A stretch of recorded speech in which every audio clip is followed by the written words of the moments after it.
Alhamdulillahirabbil alamin wa bihi nasta'inu ala umuri dunya waddin wassalatu wassalamu ala asyrafil anbiya'i wal mursalin wa ala alihi washabbihi ajmain amma ba'du. Bapakku, saudaraku, jamaah masjid, jamaah salat subuh Masjid Al-Muhajirin yang dirahmati Allah. Pertama-tama kita bersyukur pada Allah pada pagi hari ini diberi kesehatan jasmani, kesehatan rohani, sehingga kita dimudahkan oleh Allah untuk datang ke masjid dalam rangka sholat subuh berjamaah. Dilanjutkan dengan kajian kita, semoga ini menjadikan wasilah untuk kita senantiasa berrahmat, kasih sayang dan ampunan Allah. Amin ya Allah ya Rabbal Alamin. Salawat dan salam semoga disampaikan pada junjungan kita dan Rasul Muhammad sallallahu alaihi wasallam. Sebagaimana biasa, sebelum kita melanjutkan kajian kita sama-sama berdoa pada Allah, khusus untuk orang tua kita, guru-guru kita, saudara kita, teman kita, muslimin muslimat yang sudah mendahului kita sekala dalam barjah sana. Mereka hanya mengharapkan doa dari kita semua.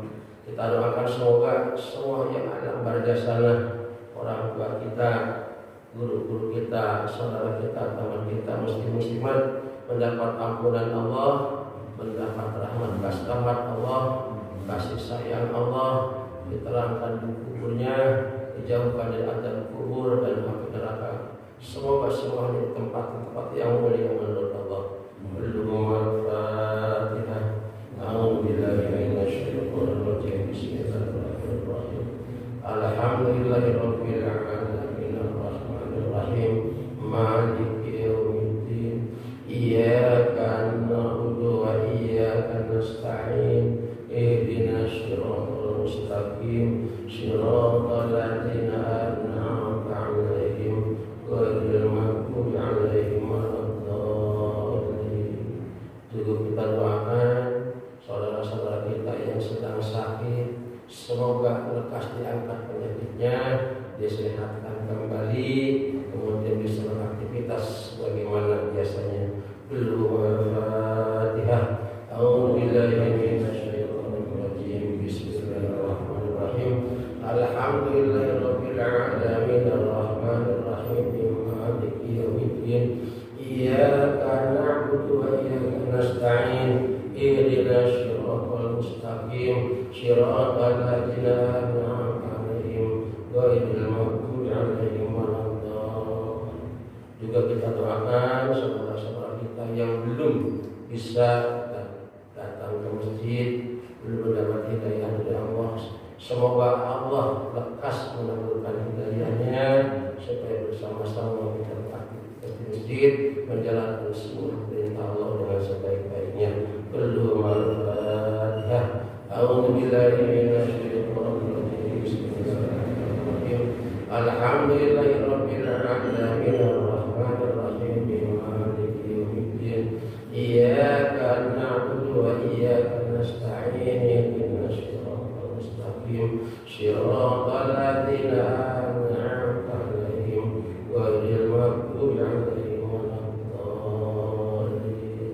Wabil khusus kita memohonkan kepada Allah untuk anak-anak kita, ya Allah, jadikan anak-anak yang saleh salehah, anak-anak yang sehat, yang cerdas, yang pintar, ya Allah. Anak-anak kami jadikan anak-anak yang berguna untuk agama, bangsa dan negara, ya Allah. Al-Fatihah. A'udzubillahi minasyaitonir rajim. Bismillahirrahmanirrahim. Alhamdulillahirabbil alamin arrahmanir rahim maliki yaumiddin. Iyyaka na'budu wa iyyaka nasta'in. Ihdinas siratal mustaqim. Siratal ladzina an'amta 'alaihim ghairil maghdubi 'alaihim waladdallin.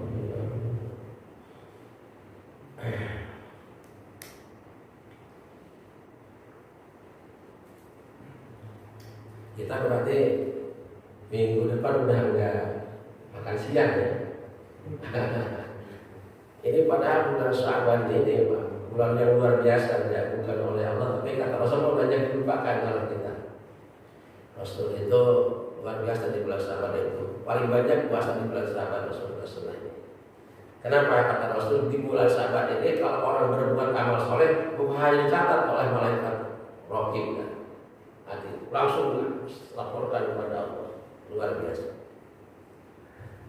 Jadi terbangnya untuk Ramadan. Artinya kita di bulan Syaban ini seharusnya sudah benar-benar menyiapkan diri untuk masuk di bulan Ramadan itu dengan jiwa yang suci, yang bersih, hati yang tulus, begitu seharusnya, supaya menyatu. Makanya ya mungkin saya secara langsung sama bapak-bapak semua mohon dimaafkan dulu. Ingat nih, mereka ada hal-hal yang kurang berkenan, tingkah laku sehari-hari, ucapan saya gitu. Ini supaya betul-betul suci kita di bulan Ramadan ini. Kita harus sekarang WA lah dengan saudara di mana-mana, saling memaafkan. Mudah-mudahan kita jadi orang-orang yang bisa menyatu dengan Ramadan. Bapakku, saudaraku, untuk Talqinul Qaul sekarang masuk pada bab keutamaan Jumat. Jadi ada hadis yang mengatakan di sini qala Nabi sallallahu alaihi wasallam sayyidul ayami yaumul jumu'ah. Jadi penghulunya atau pimpinan hari itu adalah hari Jumat. Kenapa? Ini kata Rasul karena di dalam hari Jumat itu mengandung sejarah. Sejarah apa? Satu, dari Jumat itu kata Rasul Adam diciptakan itu hari Jumat. Kalau Rasul itu bocoran dari Allah kan.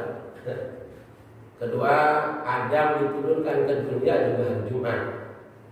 Ketiga, Adam mautnya hari Jumat juga.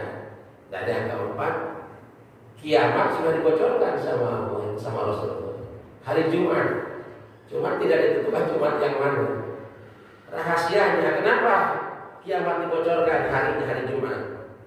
Artinya kita manusia ini harus waspada setiap saat, setiap waktu itu. Jangan-jangan Jumat ini, jangan-jangan Jumat ini begitu.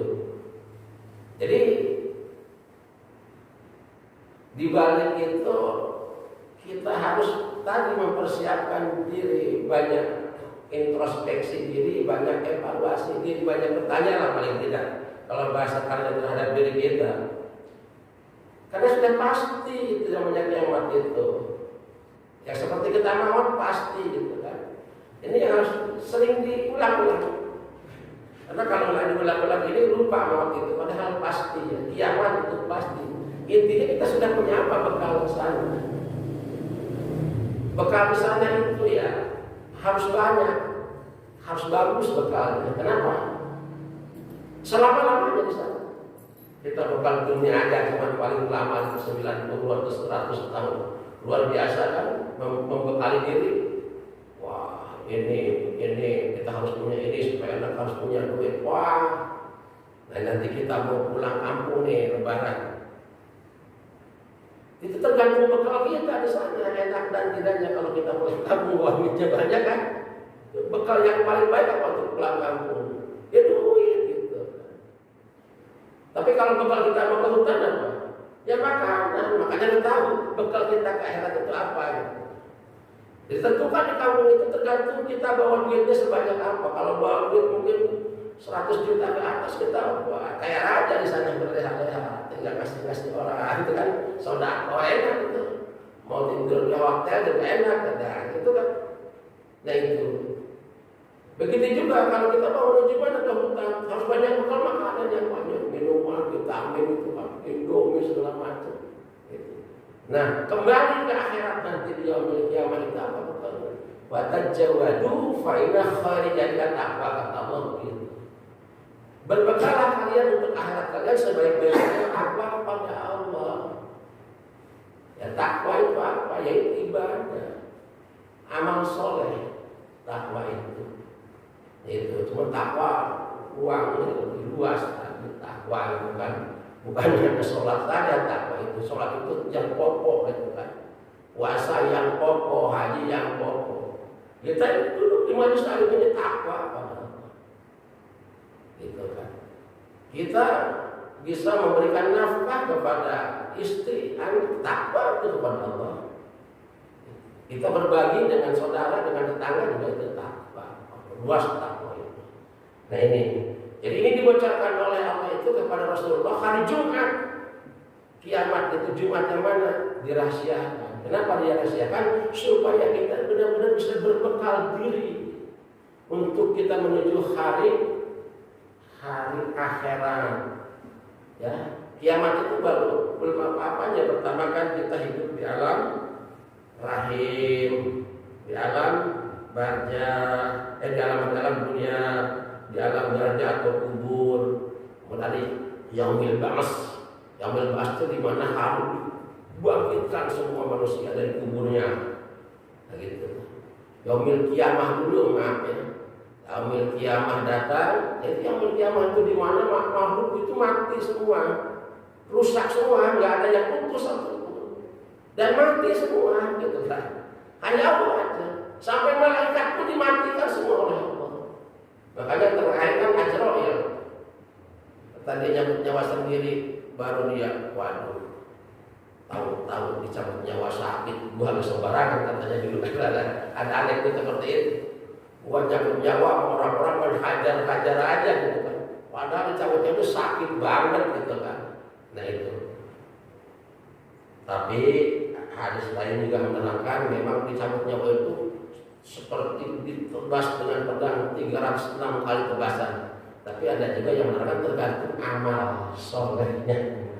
Kalau orang itu beramal solehnya lebih banyak dari perbuatan jeleknya, akan semakin ringan, malahan seperti mungkin tingkatan ulama, aulia itu agak terasa.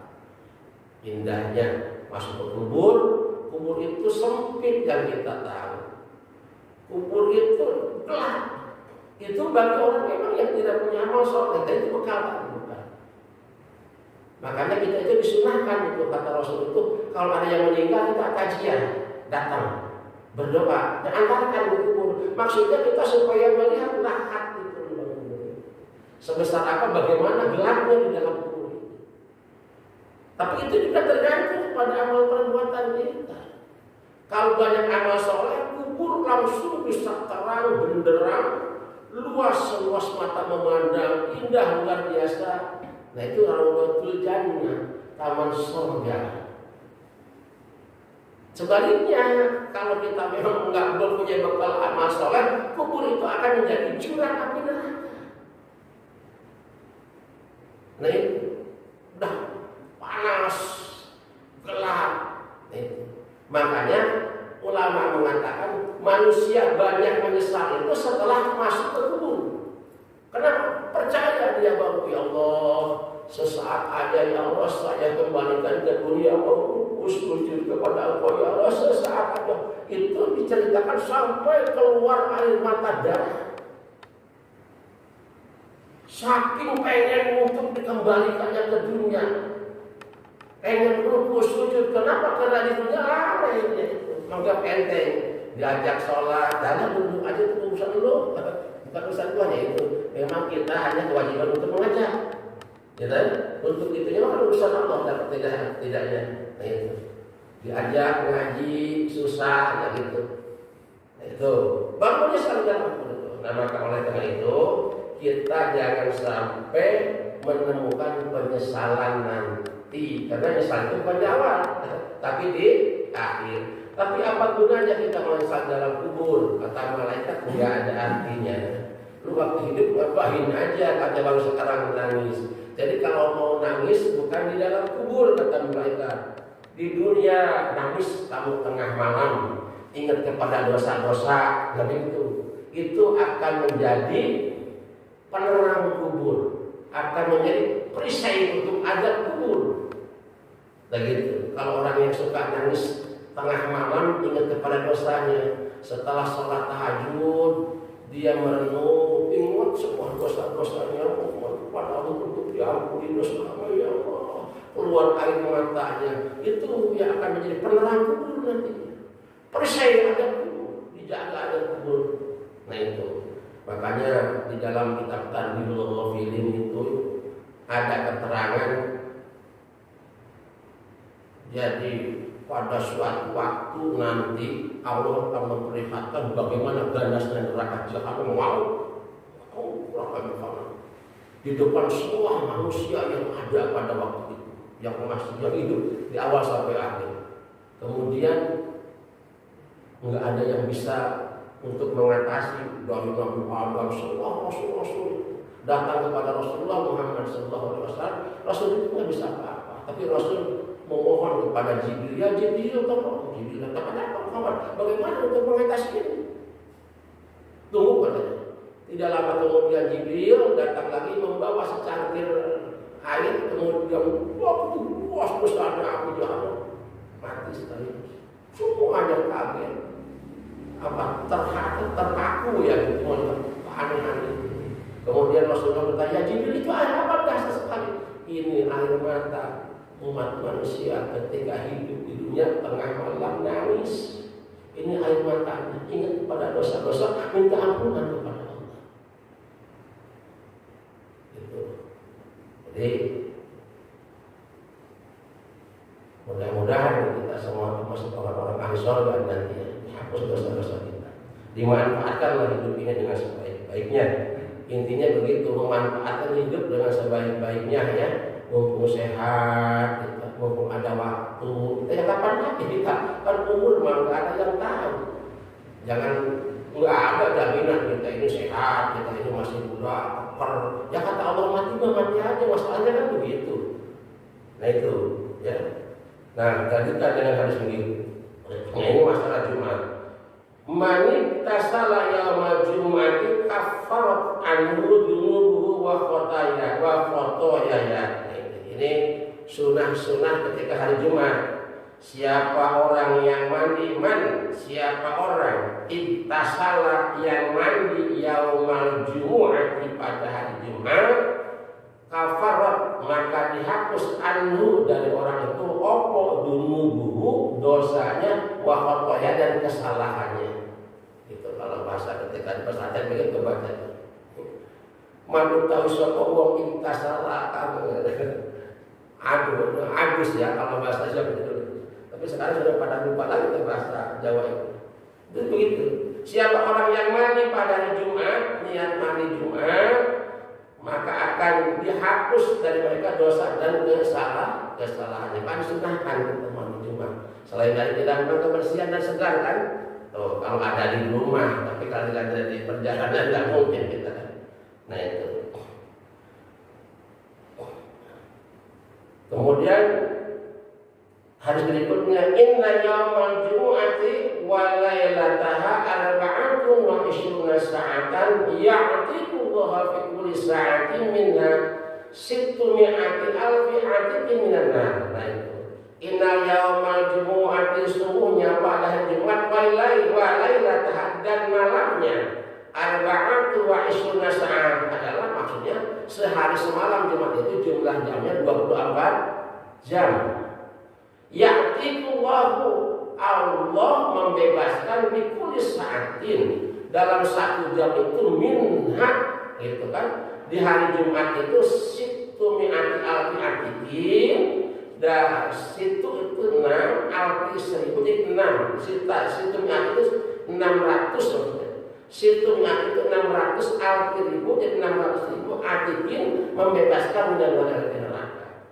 Jadi Allah itu di hari Jumat membebaskan orang-orang dari neraka untuk diangkat ke surga itu adalah per jamnya 600.000 dari 24 jam itu. Itu dibebaskan oleh Allah nanti kepada orang-orang yang di neraka yang masih punya iman walaupun sedikit. Tapi jangan dianggap itu supaya wah membuat iman aja walaupun sedikit termasuk neraka masuk surga. Ya namanya di neraka itu nggak masalah. Neraka itu jangan dianggap enteng neraka itu, ya. Nah itu. Jadi diangkat oleh Allah itu dari neraka itu di hari Jumat. Nah, kemudian ada lagi keterangan yang mengatakan bahwa di hari Jumat itulah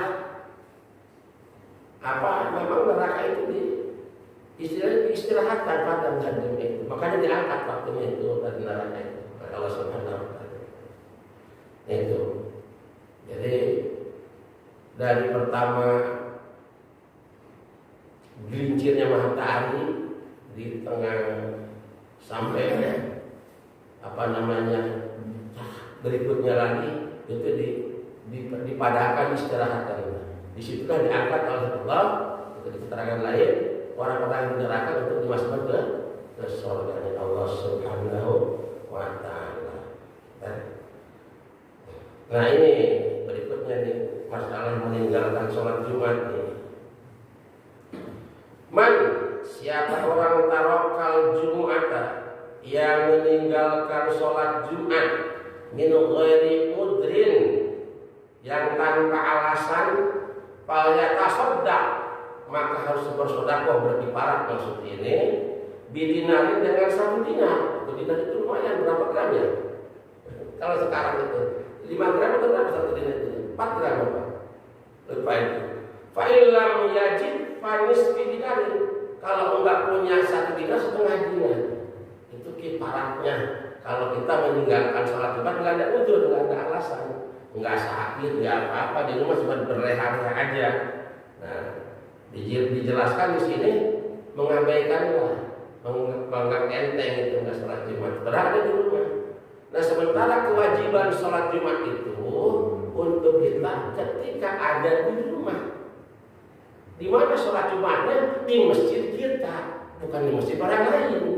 Kayak gitu. Ini kadang-kadang kita salah pemahaman. Wajib sholat Jumat itu di masjid kita ada di rumah, di masjid kita, dia bukan masjid orang lain, maksud lingkungan kita.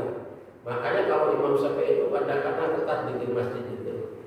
Satu koryah itu dia menerjemahkan, menafsirkannya satu desa. Kalau orang-orang kiai Nabi di kampung itu, jadi satu desa, satu masjid dibikin oleh pemerintahan desa, ada masjid. Kalau di daerah Cirebon sana, Majalengka sana, pasti satu desa itu di depannya pada desa itu ada masjid besar. Itu. Jadi ya saya lihat seperti di kampung istri saya, perbatasan desa itu jalan raya.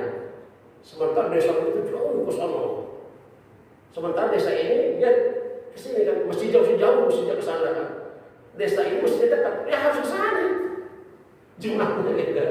Kalau desa iya gitu kan. Gitu tadi.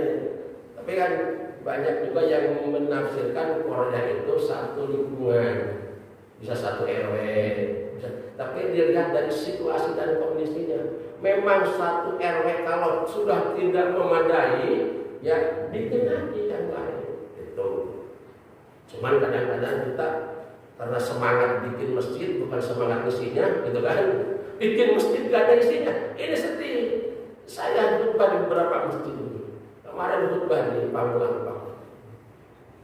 Jadi nggak semangat kita ya. Paling orang tuanya di berapa gitu. Ini kalau di masa itu nggak asal kayak begini. Kata Imam Maliki barusan, Imam Hanafi. Masa itu nggak asal cuma terpilih berapa orang. Anak-anak paling nggak ada anak-anak 12 orang. Tapi orang tuanya nyampe 10 orang itu kan. Satu di situ. Kedua tetangga kita di sini di Amalia kita udah datang mulai mimbar, pas datang satu berapa orang. Ini jadi jangan semangat membikinnya masjid itu, semua misinya ini. Dan tidak semudah itu kita bikin masjid itu. Satu harus ada orang yang berjibaku di situ memang benar-benar ingin mengembangkan agama di situ, mengembangkan Islam. Kalau masjid itu seperti itu, berjibaku, didoakan masjid itu terus masyarakatnya didoakan. Begitu prosesnya akan susah. Jadi kadang-kadang yang paling sulit tujuan masjid itu untuk mempersatukan umat, untuk mengumpulkan umat, jadi sarana silaturahim. Gara-gara pengen jadi ketua, pengen jadi berantem. Nah ini udah masjid kalau sudah berantem sama pengen jadi, jangan hancur tuh masjid. Kalau masjid itu sudah berantem, makanya di masjid itu niatkan kita untuk mempersatukan umat, untuk bersilaturahim. Bagaimana kira agama ini terus maju dan berkembang. Ya. sedih kemarin di mati sana. Mengingat tengok ya di komplek mungkin pada kerja semua gitu ya. Yang ada paling ya berapa orang aja gitu, orang-orang kampung ini dari sekitar. Sedih juga gitu. Harus dipikirkan dulu lah kalau mau buat masjid itu. Nah kemudian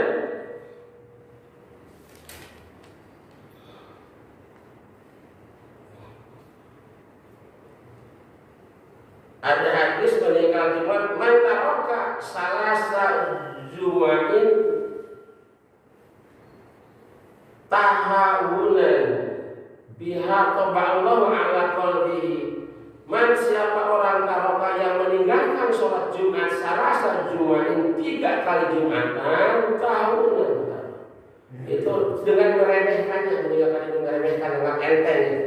Ya santai-santai aja kita. Padahal sehat apa-apa enggak ada ilah. Dengan meremehkan, menganggap enteng itu. Maka tobat Allah ala qalbi, Allah menutup hatinya dengan kegelapan. Itu satu tutupan, meningkat lagi dekat 2 tutupan. Kalau sudah terus ditutup semua Allah itu hatinya. Artinya ditutup dari apa? Dari untuk menerima tentang kebaikan dan tertutup dari tentang kebaikan. Itu kalau berturut-turut 3 kali sudah ditutup oleh Allah itu. Nah ini Bapak Saudara yang dirahmati Allah. Tapi kecuali dalam keadaan kita ada ilat, misalnya dalam perjalanan, ada kepentingan, sakit, hujan yang luar biasa, masjid jauh, ya itu kan ada erat namanya, ya. Orang yang kerja di tempat jauh, bukan? Sananya nyari aja masjid yang dekat, gitu kan. Kemudian sama ini, man taraka salasa jumatin min ghairi kutiba minal munafiqin wa sudah tadi. Siapa orang taroka yang meninggalkan sholat Jumat salasa Jumatin 3 kali Jumatan min ghairi tanpa ada alasan, kutiba dicatat si orang itu minal muttaqin, bagian dari orang-orang munafik. Naudzubillah min dzalik, orang munafik. Karena tanda-tanda orang munafik itu enggak sholat isya, enggak sholat subuh, kan? Meninggalkan Jumat, kebanyakan orang munafik. Sholatnya yang kita dilihatin orang aja orang munafik itu. Maghrib kan banyak tuh sholat, nih gua sholat gitu orang munafik. Zuhur yang kelihatan orang biasa orang-orang munafik. Ya ini aja dulu para sekalian yang dirahmati Allah. Nah satu lagi aja nih. Man tanya Jumati awlailatahu fi anu ajabul kubri. Nah itu. Jadi ada hasil berangkat siapa orang Islam maksudnya meninggal itu di hari Jumat atau malam Jumatnya rupiah anu ajabul kubri, maka dia akan dibebaskan dari azab kubur. Luar biasa. Kita aja dulu Pak ya, ini untuk pangerin. Memang luar biasa, tapi ini kalau kecil di seluruh pesantren ini dibaca ini ya, apa diaji gitu. Ini yang dikarang oleh Imam Syekh Nawawi Al-Bantani. Salah satunya ya kita lanjutkan dengan kajian kita yaitu tentang tafsir.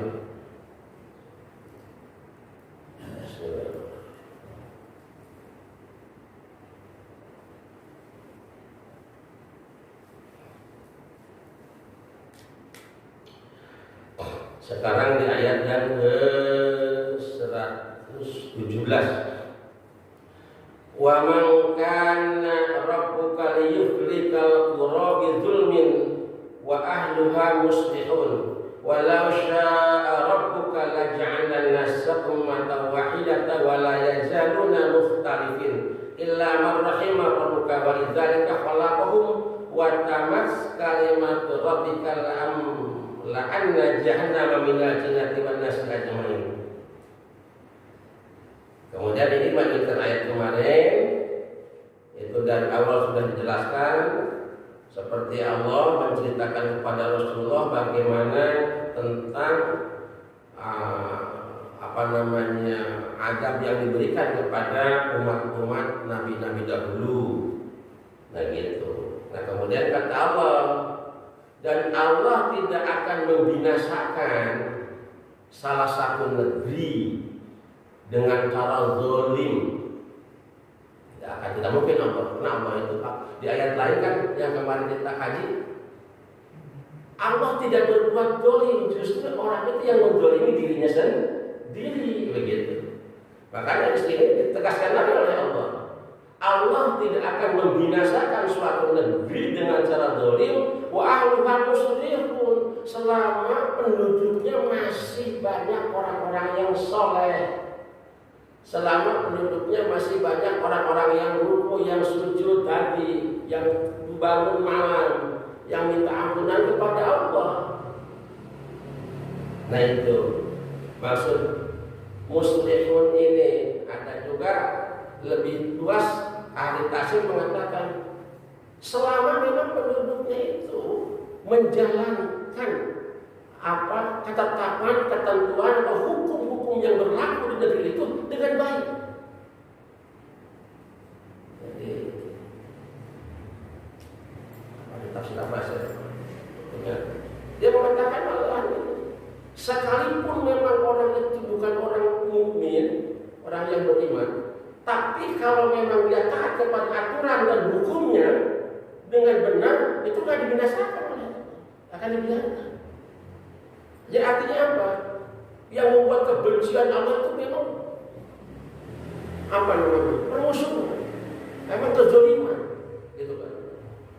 Penganiayaan, kezaliman yang menjadi musuh Allah itu yang benar-benar yang Allah bikin itu zalim. Gitu kan? Membuat keji, membuat begitu seperti kaum Nabi Lut kan perbuatan keji, kaum Nabi Syuaib begitu, merugikan orang, kalau dagang dikurangi timbangannya, dikurangi takarannya itu kan, itu yang seperti itu, saling semacam merampok itu, membunuh orangnya itu. Makanya di dalam ayat lain kan kata Allah di An-Nahl 90, innallaha ya'muru bil 'adli wal ihsan wa ita'i dzil qurba wa yanha 'anil fahsyi wal munkar wal baghi. Perhatikan kata Allah, kalau kalian ingin tentram hidup di dunia yang 6, 1 perintah yang 3 perintah dan 3 larangan dari Allah. Apa perintah? Innallaha ya'muru bil 'adli. Pertama, kalian itu jangan berbuat adil. Kamu berbuat adil aja di dunia ini. Kalau pengen tentang 1, berbuat adil. Di mana kamu tinggal, tempat di negeri manapun, semuanya berbuat adil. Apa adil itu? Tidak saling menzalimi di antara kita. Itu adil kan? Tidak menzalimi di antara kita. Wa ihsan, berbuat baik. Apapun dikerjakan dengan baik saja. Pergaulan, politik, ekonomi, apapun dilakukan ihsan dengan baik. Itu syarat hidupnya kalau ingin tentram, ingin bahagia. Wa ita'idil qurba, yang ketiga, berbagi dengan kerabat, dengan tetangga, dengan saudara. Artinya apa? Ada rasa cinta, ada rasa sayang di antara kita sama saudara kita, sama tetangga kita. Wa ita'idil qurba, berbagi. Kalau memang kita luar biasa itu. Makanya itu yang ditutup kita itu. Jangan bukan kebencian.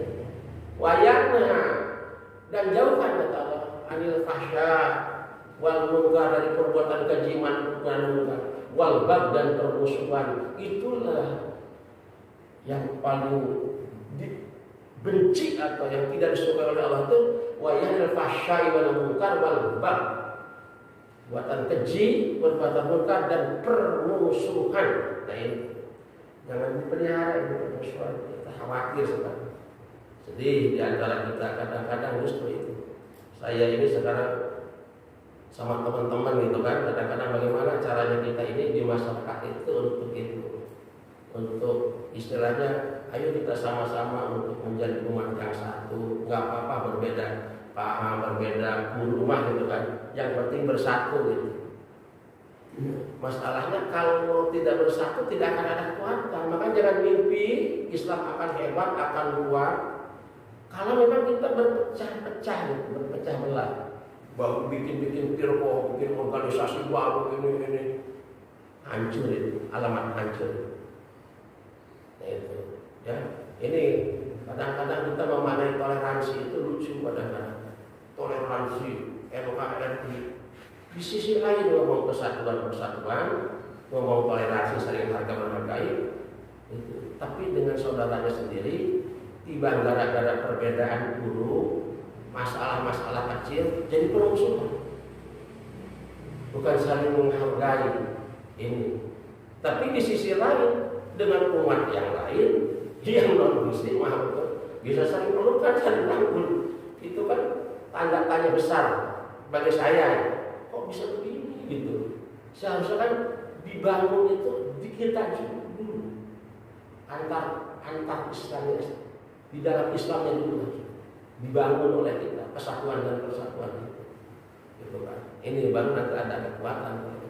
Ini yang menyedihkan itu kan di kita ini sekarang. Kita jadi terpecah-pecah. Terus kadang-kadang ya berapologi kurang baik di kita itu. Kalau sudah memang wah karena ini diserang oleh yang tidak sepaham dengan saya, ini harus dipertahankan bagaimanapun caranya, itu kejelekan kita itu. Padahal sudah jelas dasarnya itu salah. Tapi dia nyari celah-celah. Itu saya kemarin mendengar ada salah satu menamakan diri mungkin boleh dikatakan kiainya lah gitu.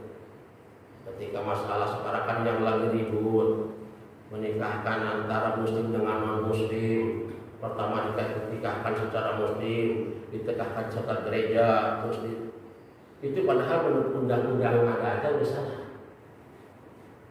Tapi dia jadi celah-celah. Sampai ada yang mengatakan anak Rasul pernah nikah dengan bukan yang muslim. Dia tuh nggak tahu. Emang pernah, tapi ketika ayat itu belum turun gitu kan. Kalau ketika aturannya belum turun masih terjadi gitu kan.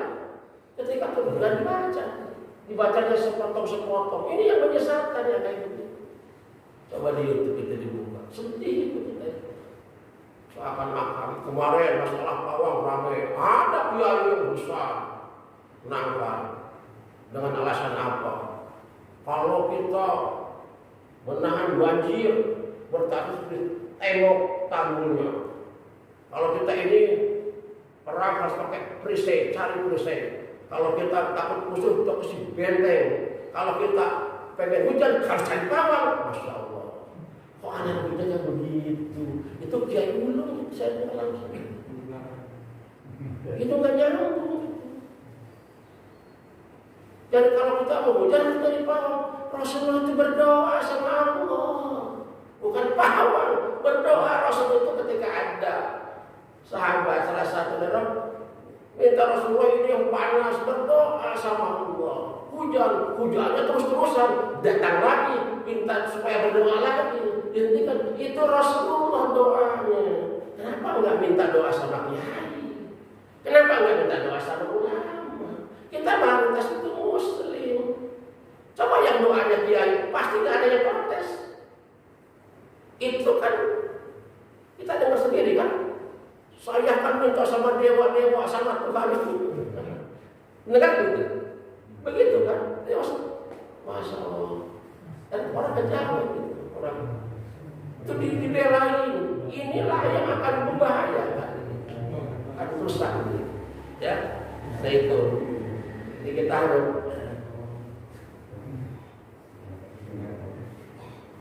Nah maka, ayo kita madah orang-orang kecil ya. Itu aja kita mau yang jelas-jelas aja lah, gitu kan.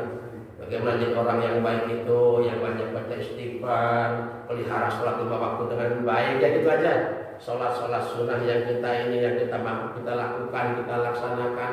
Ini sangat prihatin dengan sekarang pada berani-berani orang yang mengambil pendapat, padahal kadang-kadang itu belum jelas gitu kan. Luar biasa. Itu berkaitan dengan masalah akidah, masalah itu yang paling hal. Kalau masalah puruk mungkin masalah yang buruk-buruk begitu, yang masalah tahlil, masalah itu tidak terlalu masalah. Ini kalau sudah masalah akidah itu luar biasa, sangat bahaya. Itu masalah akidah. Ya. Jadi itu mudah-mudahan di Indonesia ini masih banyak orang-orang yang solehnya, yang masih nangis tengah malamnya, biar negeri ini adalah terpelihara dari Allah. Nah ini ya, makanya jangan sampai kita diingatkan oleh Allah. Jadi gitu, musibah-musibah yang datang juga sebetulnya begitu. Misalnya dengan tsunami, dengan gempa, itu peringatan dari Allah. Itu peringatan dari Allah. Jadi musibah itu kan ada peringatan, ada ujian, ada apa, kan ada adab. Ya, kalau peringatan seperti orang kita diingatkan oleh Allah, diingatkan oleh manusia-manusia, kamu itu sudah dikasih kesempurnaan oleh Allah, cukup dikasih akal, dikasih otak, dikasih ilmu, dikasih pikiran, supaya bisa menembus tentang kebenaran Allah, keesaan Allah. Tapi kenapa kamu jadi ngaco begitu, gitu kan? Nah, diingatkan sama Allah dengan musibah kecil dulu, musibah agak besar masih sulit, ya itu tsunami berat mati, itu pun peringatan untuk kita semua. Itu. Tapi kayak yang namanya musibah ujian itu untuk para rasul, para nabi, ya diuji. Nabi Ayub diuji padahal rasul, diuji kesabarannya oleh Allah. Itu pasti penyakit yang luar biasa, penyakit yang sama tenggorokan, tinggal jantungnya aja mau uletnya itu kalau jatuh pasti penyakit. Dengan kesabarannya disembuhkan oleh Allah, digagahkan lagi, dikayakan lagi, luar biasa. Ujian dari Allah. Nah itu, kalau ujian kita bukan diuji oleh Allah, diingatkan. Tapi itu ada yang tidak adabnya itu. Kalau sudah diingatkan juga eling-eling, jadi adab lah. Dihabisin oleh Allah. Kalau umat dahulu begitu, dari umat Nabi Nuh terus berikutnya. Yang ditinggalkan hanya sedikit-sedikit aja. Ya, nah itu. Walau syaa rabbuka lajalan nasa ummatan wahidatan wa la yajaluna mukhtalifin. Dan seandainya Allah berkehendak umat itu dijadikan satu, iman semua, gitu kan? Satu, benar semua, gitu kan? Ya bisa, tapi tidak mungkin Allah ciptakan itu umat yang satu itu. Wala yajalul mukhtalifin, tetap perselisihan itu akan ada. Gitu. Kenapa ya manusia itu akan berkembang sesuai dengan pikirannya dan otaknya. Makanya kata Allah, jadi sudah dibekali manusia itu oleh Allah. Ketika diciptakan itu dengan pikirannya, dengan akalnya, dengan enggak, manusia itu enggak beda dengan makhluk yang lain, enggak seperti binatang. Apa maksudnya? Supaya bisa nyampe pikirannya itu mengakui atau nyampe bahwa mengakui Allah itu Tuhan. Mengakui bahwa ada Rasul, ada kitab-kitab itu maksudnya. Maka kita ini dikasih kebebasan oleh Allah. Karena sudah dikasih bekal lah gitu kan. Fasilitas untuk menembus itu gitu kan. Makanya di ayat yang kemarin Allah bertanya, mengkritisi. Kenapa? Umat-umat dahulu kata Allah, yang Allah kasih kesempurnaan gitu kan, tidak mencegah perbuatan kerusakan di muka bumi ini. Hanya sedikit aja yang mendapat petunjuk dari Allah. Nah itu dikritisi oleh Allah. Ya itu karena dikasih kebebasan. Makanya jadi manusia ini dan di dalam ilmu kalam itu punya dua potensi. Ada potensi ilahiyah, ada potensi syaitaniyah. Akan sangat tergantung kepada akal pemikirannya nanti di dalam jiwanya itu. Cenderung kemana dia? Cenderung kepada nafsu atau cenderung kepada kebaikan. Karena manusia itu tadi dikasih akal yang kuat, dikasih nafsu. Kalau malaikat berat kepada nafsu, inilah yang disebut potensi syaitannya. Dia itu akan mengikuti semua perbuatan setan. Kalau ini yang digunakan akalnya untuk kebaikan, bisa untuk menafsirkan tentang dirinya itu betul ciptaan Allah, itu disebut potensi ilahiyah. Dia akan berbuat baik. Nah, di situ baru Allah berikan petunjuk. Tetap. Kalau ini ke kiri, ya Allah tetapkan juga ambilnya ke sini. Nah, gitu. Akan pasti akan ada perbedaan sesuai dengan perkembangan. Karena manusia itu akan punya kebutuhan, keinginan yang berbeda-beda di dalam hidupnya. Karena ada nafsu tadi. Nafsu ini yang berpengaruh terhadap kehidupan manusia itu. ingin menjadi pejabat, ingin menjadi keren tenar, ingin menjadi kuat, menjadi hebat, dia nafsu. Makanya manusia itu secara jasmani diciptakan itu seperti kita. Di atas adalah kepala, di sini ada ilmu pengetahuan, di sini adalah dada, di dalamnya ada hati, di sini tempatnya iman. Nah, di bawah adalah nafsu. Jadi iman itu filter di sini di tengah ini untuk menyaring atau untuk pengendali. Makanya kalau imannya lemah bahaya. Kenapa? Kalau orangnya pintar, profesor, doktor, ahli segala-gala, nafsunya besar. Ketika ada kesempatan untuk berbuat jahat, berbuat tidak baik, langsung konteksnya akalnya, pikiran otaknya.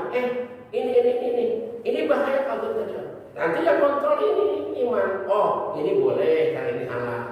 Ini tidak boleh karena ini haram. Ini yang kontrol adalah dada kita, iman kita. Maka iman ini yang harus diperkuat oleh kita, dipelihara dengan baik, dikokohkan. Dengan cara apa? Tetap harus banyak kepada Allah. Banyak baca istighfar, banyak baca zikir, banyak merenung tentang kebesaran Allah, ciptaan Allah. Itu adalah iman. Ini di sini. Ini sangat, itu manusia itu seperti itu. Jadi ini filter menjaga pengendali manusia itu seperti itu. Makanya tidak aneh, makanya orang yang pintar, yang hebat, kalau imannya lemah akan sangat lebih berbahaya daripada orang yang bodoh, gitu kan. Kalau orang yang bodoh maling ya, maling kambing, maling motor, gitu kan. Kalau orang yang pintar maling triliun, 2 triliun, 15 triliun, kan luar biasa orang pintar kalau maling itu. Udah, itulah makanya iman ini sangat penting. Tuh, ada perbedaan juga. Yang sepengetahuan saya, membangun agama ini harus di atas iman, landasannya iman bangunannya. Makanya harus ada yang berpendapat ulama kita di Indonesia membangun agama di atas budaya. Ini saya bingung sampai sekarang. Budaya itu kan hasil dari cipta manusia, lahir di berbagai daerah. Sebenarnya agama itu memang dari Allah. Makanya landasannya harus iman, harus kokoh, harus kuat. Nah ini di landasan agama itu harus iman, kokoh, kuat. Iman kita dipelihara, dijaga. Kata Nabi, al-imanu yajib wa yanqus. Iman itu kadang-kadang naik, kadang-kadang turun, tergantung kita bagaimana cara memeliharanya.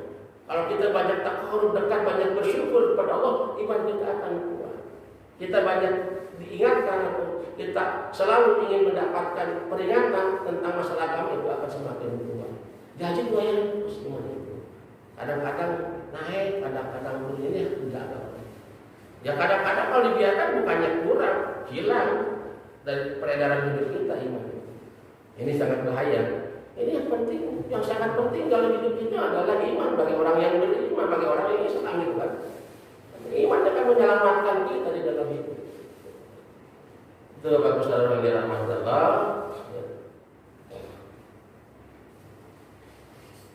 Illa man rahimah rabbuka.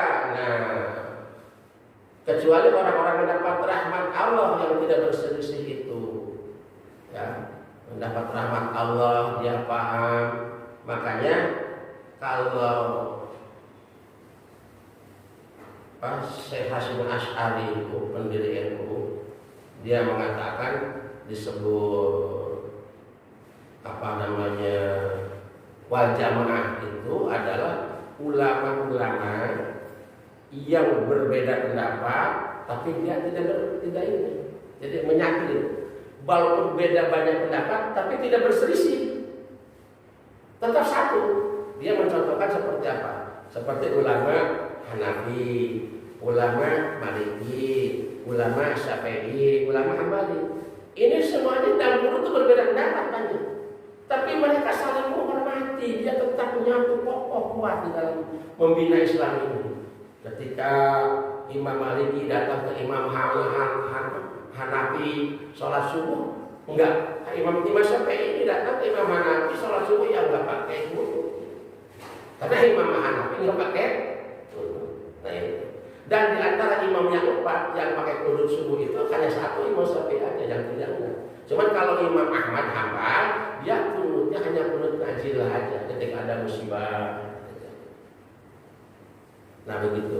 Makanya dia terpermasalahkan. Saya seperti sampai sekarang masih ada tuh di YouTube. Kiai-kiai berdebat masalah. Mau ngapain dunia mau udah kiamat mau berbicara seperti itu? Masalah tahlil segala macam. Nah itu. Nah ini itu imam yang patut itu kompak. Karena dulu boleh nggak berbeda pendapat? Ya boleh masalah pun yang paling masalah kita.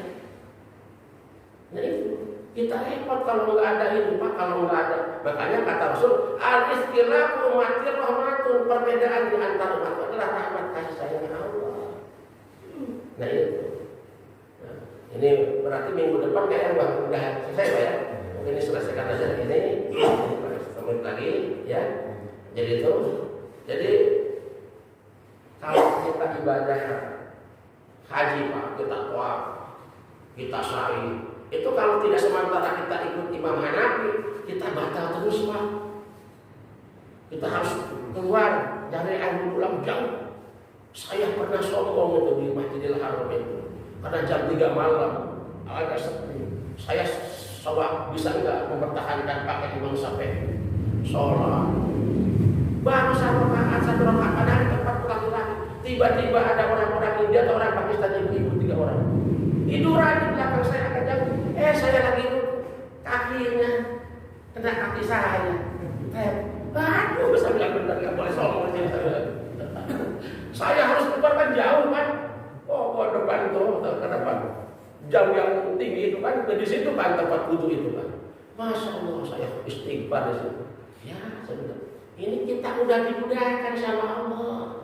Al-ihtilafu ummati rahmatun, kasih sayang Allah. Nggak apa-apa kita sementara dan keadaan darurat. Itu seharusnya gitu kan. Harus disyukuri, malah agak sombong gitu kan. Tidak boleh begitu. Ya, justru itu adalah rahmat Allah dan kasih sayang Allah. Nah, tidak boleh. Kita yang penting menempatkannya justru perbedaan itu indah. Ya, ini kalau kita putih semua juga nggak cakep. Itu paling rapi, ada hijau, ada merah, ada kuning kan indah kelihatannya. Dekatnya pada tempat. Ayo kita sama-sama lah dibangun ini dibangun dengan cara kita ya bersama-sama. Itu aja yang mulai kita nanti mungkin dilanjutkan di bulan Syawal ya, atau akhir bulan Syawal akhir. Jadi nanti untuk minggu pagi silakan. Mungkin saya pengen si anak-anak muda aja yang isi untuk hari Minggu gitu kan supaya belajar untuk mental. Itu aja. Jadi hari ini yang ngasih sarapan siapa tuh? Pak, Opung ya? Opung ya? Kita doakan Opung ini mau umroh nanti habis lebaran. Umrohnya kapan? Habis lebaran ya. Mudah-mudahan umrohnya menjadi umroh yang mabrur ya. Panjang umurnya, kemudian dipokokkan dan kuatkan imannya, tambah rajin ke masjid. Insya Allah Pung, kalau rajin ke masjid, jaga sholat berjamaah, Opung akan dipelihara oleh Allah dalam segala hal, disehatkan yang baik. Jika dari teman kurang lebihnya saya mohon maaf ya, yang salah dari saya sendiri dan dari Allah Subhanahu. Kita sudah sampai di sini aja. Rabbana Wassalamualaikum warahmatullahi wabarakatuh. Udah masuk sholat itu apa namanya sholat